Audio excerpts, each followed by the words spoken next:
Hey, if you're looking for a great runner, I've got this runner for the hallway. This is 2 feet wide by 7 feet in length, and it's got this really pretty design. You can get this thing in so many different colors and designs, so no matter what you got going on in your house, you'll be able to find something that works with all your decor and your design. This thing is machine washable. It's got a nice sticky back on it. It's very easy to manage, and the reason that it's not thick is because you can actually put this in the washing machine and wash it.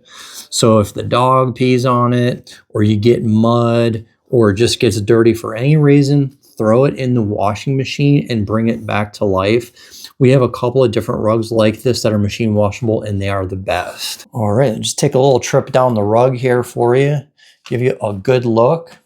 It's a really nice design. So they got like this loop stitching on the end of the rug, very durable, which is what you need, especially if you're going to be throwing this into a washing machine. It's going to lay nice and flat, and it's got that sticky back on it, so when we walk on this, it's not wanting to slide around. This is a great value. Definitely check this one out. Spruce up your hallway or your entryway. There's something for everybody in the colors and designs, so make sure to check that out. So that's all I got. This is my quick review, and as always, thanks for watching.